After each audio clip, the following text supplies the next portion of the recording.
Alright guys, welcome back to Valorant News. The drama continues in the VCT last night with ShahZaM revealing some remarkable messages he's been receiving as the streaming, sniping drama continues to emerge. Over the last couple of weeks, TenZ has made it very clear the major issues in the Valorant scene right now. We've heard ShahZaM talk about the match-fixing drama, potentially cheating drama happening behind the scenes, issues in ranks and elsewhere in the community as well. ShahZaM now takes these to the next level last night. What are Riot going to do about it? If anything, do we need another TenZ statement to make any action happen? Very much enjoyed your thoughts in the comments. Hit the like button if you enjoy. Subscribe if you're new as always. I'd greatly appreciate it. Plenty to get into today. We're going to start quickly here. Loud have confirmed Robbie BK. Well, I don't think they've confirmed it, but like Loud is basically getting Robbie BK. This has been rumored for some time now, and the database has now officially confirmed it. So, pretty remarkable what these teams are up to going into the next stage. It's certainly been a controversial time for many of these roster changes.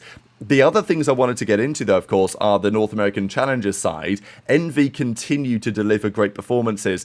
It is funny, this ENVY team, really, because Exeter runs the Yoru, Inspire runs the Cypher, and Baby J, right? And, they're not maybe the most flexible team in the world in terms of roles, but on most maps you can get away with these agents, and they just shoot headshots and they make it work, right? That's basically the strategy. I think Poppin deserves a fair bit of credit with what he's done with the team as well. But, they're coming against Winthrop. Definitely not a pushover team by any means. They lose the game 1 13-6 on the Lotus, but after that, they bounce back. They win the Haven 13-6, and they win the Decider on the Ascent 13-10 with a mega defensive side after going down 9-3. So, congrats to ENVY. They continue to make strides in the playoffs, and we'll see some more results in a second. The Burger Boys, they get the win against TSM, so Sim and Co go down to Nanas and the guys. Honestly, really impressive again from these guys. 13-10 and then 13-6 on the Lotus. So, Burger Boys making a serious play this stage. This is therefore the way the bracket currently looks. So, Burger Boys are making a run.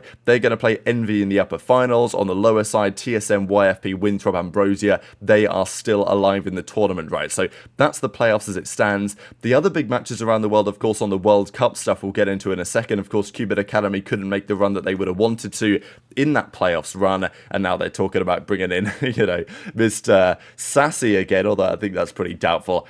TenZ did his couple of days, it didn't go to plan, and now they're calling it a day. The other drama, though, continues to be in the Esports World Cup side. So, the EMEA qualifier is well underway. Team Liquid have just 2-0'd FUT Esports. Honestly, Liquid have been looking really impressive lately.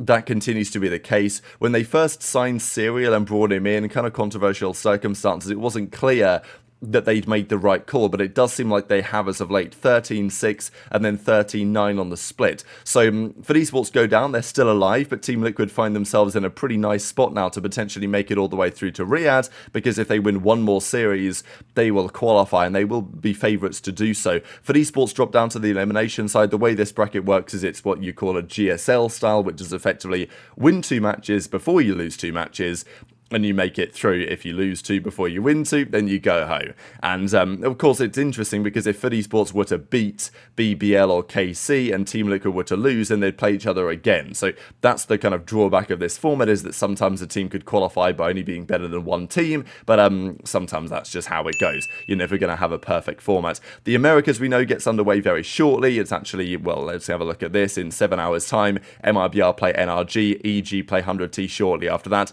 The Pacific, we know, is continuing, and this is what happened over there. So DRX and Team Secret pretty much traded places at the top. They ended up both going 2-1. Boom Esports and Nongshim fell short in the end. So again, it was an absolute classic situation where Team Secret make a couple of changes and they actually managed to get the job done. So I'm hoping that this is, a sign of things to come from Team Secret. I know that it's only single maps here, but, we're always hoping that teams like Team Secret, because they show so much promise sometimes, and then they just manage to find a way to lose. And it will be pretty frustrating for Boom Esports after such a strong and promising start to the season to, again, fail to make it to the World Cup after losing in this manner, right? So they eventually drop down, and it's Secret and DRX who make it through, and therefore this is the bracket there. Coming up in 18 hours or so, we're going to get PaperX, Team Secret, DRX Global Esports.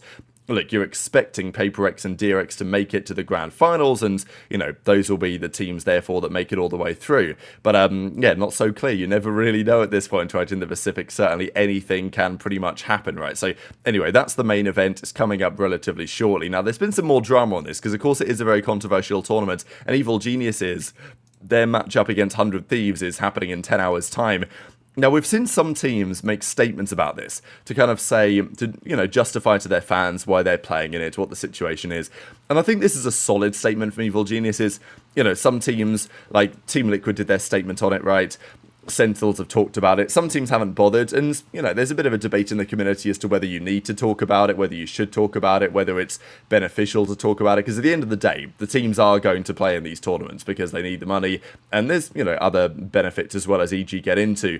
Whether they need to say anything about it or they should is a question, right? But, this is what they say. Our competitive outcome in Stage 1 auto-qualified our VCT team to the Phase 2 of the EWC Valorant online qualifier. Opportunities to compete at the Tier 1 level are extremely limited, and the more time we have to compete against the best, the better our chances of qualifying for champions. We have strived to build a community of fans to reflect our internal values, and we recognise this situation may not align with those expectations. With competition as the core of our business, we've decided to support our team's participation in EWC from a competitive standpoint only, e.g. social channels will not be covering, mentioning or giving updates on EWC related matches or content, and will re-evaluate this approach based on competitive outcomes of Phase 2. We encourage fans who want to follow our team's journey to individually support our players and coaches who have worked hard to compete at this level. So yeah, very interesting, right? EG effectively saying they're not going to cover it on their socials. Now, of course, at the end of the day, Evil Genius is, are they the biggest team on socials? No. So it's, of all the teams that could take this hit, EG are probably the one to do so. But it's still an interesting assessment, right, from EG to say, effectively, we're playing in it because it's in our best interests, but we're not really going to cover it, which I guess is fine. But at the end of the day, if they were to win the qualifiers, if they were to get through and they were to qualify for Riyadh, the team would go probably under the same logic, and it's, I guess, reasonable logic. But equally, there is a lot of money to be gained for these tournaments, right? So, I think it's a solid statement from EG. Do I think it fully reflects completely their opinion on the matter? Probably not, but it is what it is at the end of the day. They do reply and say, actually, yeah, they just list it out instead of actually having it in the graphic if you guys didn't want to read it already. But the big drama was around ShahZaM yesterday. So, if you guys have seen over the last couple of weeks, Valorant is in a bit of a state right now. There's been these fluorescent allegations that, I don't know, we're probably going to see more on in due course. We have everything that's been going on the match-fixing side, the allegations that are coming out around that. We don't really know who's involved, but Sean Gare says that there's a big investigation going on, potential riot, anti-cheat, admins taking bribes to allow people to cheat, and all this madness that's unfolded over the last couple of weeks. And TenZ did a statement on it to kind of say, look, loads of things are in a poor state. Lots of things need to change, and, well, ShahZaM revealed one such example. So, before all this match-fixing drama was happening, the big discussion over the last couple of years or so really has been around stream sniping in ranked or crypto throwing in ranked, right? So, the idea would be, I know a player is in ranked, I queue up with him, and then I can, deliberately throw the game for some crypto betting site can make some money because they can bet on the ranked games, this type of stuff anyway. It's been a massive issue for a long time. It ruins the experience for the streamers.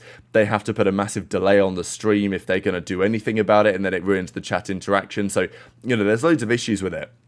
And ShahZaM puts out a couple of messages that he received last night, which is, this type of stuff is really concerning because, his number is not exactly public and out there in the open domain. So these people are going out of their way to find his personal information, dox him basically, and they say, hey there, ShahZaM, if you do not start throwing this game, I will open loans on your name. Your social is this. Presumably someone who, maybe instead of cutting out the middleman of bringing somebody in to try and throw the game for you, you're now going direct to the source and saying, well, look, I've put a load of money on this ranked match, on this crypto betting site, I guess, and then I'm going to message ShahZaM directly, threaten to, do something very serious against his name if he doesn't just throw this game so I can make some cash. And then, was this from the same number? No, this is from a different number. He gets another message and it says, if you do not listen to me and stop talking in your stream, there'll be 4 men with AR-15s at your door. We are watching you, ShahZaM. And then he gives some more information that he then cuts out. Maybe an address or something, I don't know. So, extremely concerning. And as ShahZaM says in the replies, on a more serious note, we've been dealing with our ranked games on betting websites for a couple of years now, telling Riot about it, and they've continued to not do anything about it until it gets to this point. People buy accounts, get into our games, and throw for these bets. I recognised my game was being bet on and started talking about it on stream and received these texts. So, exactly, there you go. And look, we've known about this issue for a long time now. This is not a new phenomenon. And as ShahZaM says, they've been talking to Riot about it. What Riot can do, it's a question. But I'm sure that they could at least maybe say something about it, that it's an issue that they're aware of and they're maybe trying to resolve. I thought some of the replies are pretty funny, because obviously ShahZaM's a controversial character. We get people like this, I don't like this guy either, but this is crazy. And ShahZaM's like, that's dope, man, glad you had to clarify. This, of course, is pretty tongue-in-cheek here from Trick. Even though I hate ShahZaM with a burning passion, have a picture of him on my wall, I throw darts out when I'm angry. This could potentially be considered too far, which ShahZaM thought was kind of funny. But look, I don't know if it is time for something to seriously be done about this, right? Because TenZ, he gave his thoughts on it the other day. His main complaints are about the franchise system and what it's meant for Tier 2 and the structure there, and the implications for match fixing for money in Tier 2 as being a major issue, and how Riot's failed Tier 2. We talked about this a lot. But this was the piece he talked about, the streaming, because, you know, every streamer's getting stream sniped, people have to put a delay on, matches are getting thrown either for money or to help people reach high spots. It's ultimately pointless. The incentive to play ranked has remained the same, people just aren't excited to play anymore. And, you know, as TenZ said at the time, he's pretty heated when he wrote this, because he recognised that, you know, this was not great and could have been a lot better, the current circumstance. So maybe it's time for another statement, right? Because, look, TenZ talked about it a little bit, but yeah, I think many are kind of hoping that Riot will step in and take some serious action on this front. Whether that's going to happen next, very much intrigued to your thoughts as ever in the comments section below. Hit the like button if you enjoyed, subscribe if you're new, take care, and I'll see you next time.